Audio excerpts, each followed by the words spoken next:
Ako si Rodrigo Mailan, sa punong barangay sa Barangay Bulyukan, Laak, Davao de Oro.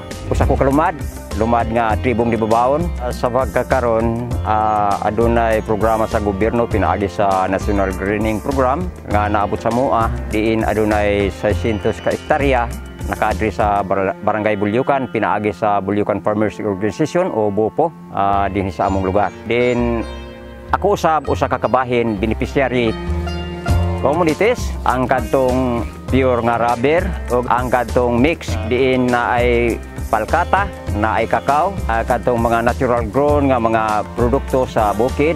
So dako kayog impag-alang sa MUA tungod kay nakita na ako nga dako kayog ikatabang sasama kanamo nga nabuhi sa panguma. Dili na kayo hasol tungod kay aduna na sila adlaw-adlaw nga income.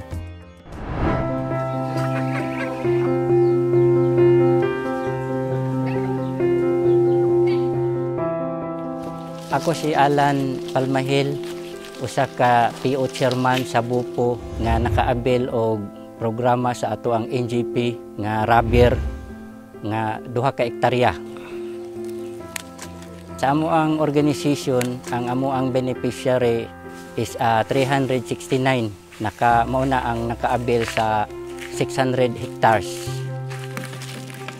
Pag-implement niini nga programa, naay mga cash assistance nga gihatag sa MUA sa DNR sa matag usa namo sa kanang ako ang membro. Ginahatagan namo na sila kada isa pagpa-brushing, pang filterizer. Ako isip isa ka chairman sa amo ang BUPO organization. Akong ginapasabot sa ako ang mga membro nga amo agyong atimanon ang programa sa ato ang gobyerno. O akong ginaadtuan ang ilahang mga area. Kauban pod ang mga extension officer nato nga gikan pod sa Sendro o sa Pindro.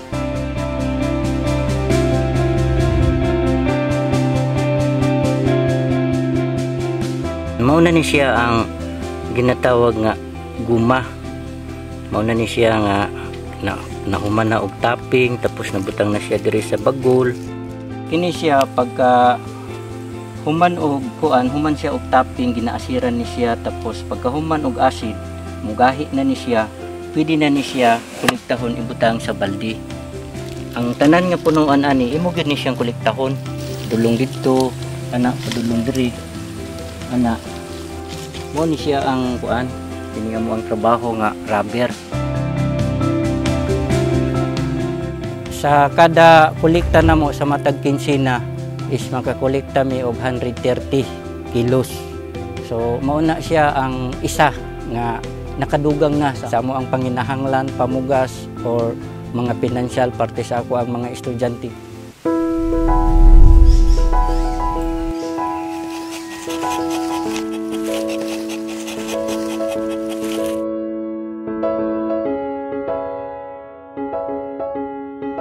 Ako si John Michael Constancio, lumulupyo sa Barangay Bulyukan, Laak, Davao de Oro.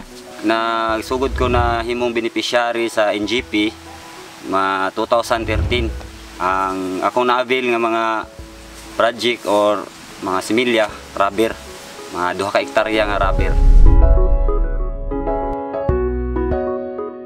Ang pamagi sa among harvest diri, every 15 days may nagakolekta sa amo ang rubber. Sahay mo income yan ng tag 3,000 ang 15 days na 4,000. Depende sa panahon pod. Usually ginatapingan sa namo, ginatigom na mo ang iyang tagok. Para sa nang kuha sa buyer diri every 15 days man, diha nami mo kolekta nya ilang among i-deliver sa ilaha. Sa bago may magtapping, among gina-check ang gawas nga sa iyang edad 6 years to 7 years, gina-check gyapon namo kay napay linghod ang uban. Pero kani okay na ni siya kay guwang na. Pwede na siya tapingan.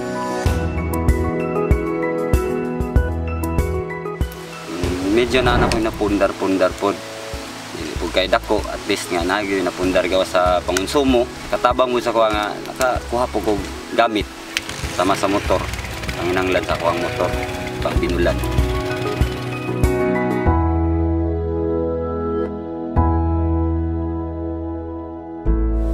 Ako si Ernesto Inti, beneficiary sa NDP kadtong 2013. pagkadawat na po sa maong rabir, nakaayahay ang akong panginabuhi kay na naman ko'y ka panginunghaan.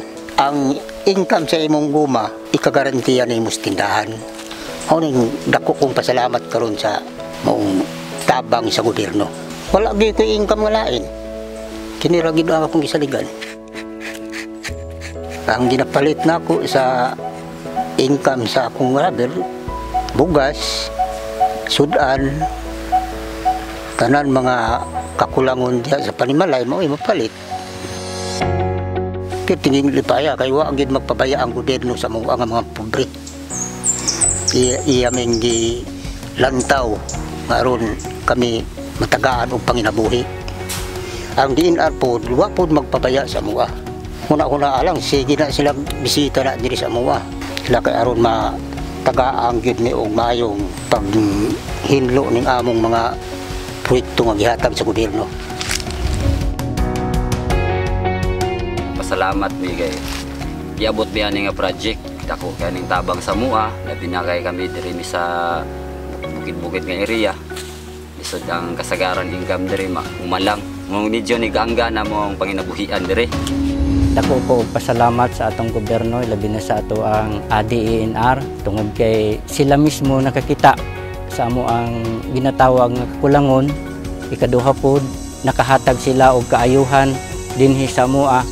So kini ang dako kaayo nga among pasalamatan. As Lumad Tribes, di Babaon, isip nagdala sa tingog sa tribo, isip punong barangay. Dako kaayo kong pagpasalamat tungod kay ang gobyerno ilaming gitutukan ug nakita ang among panginahanglan. Murag dili ko matagbaw moingon salamat kaayo, salamat.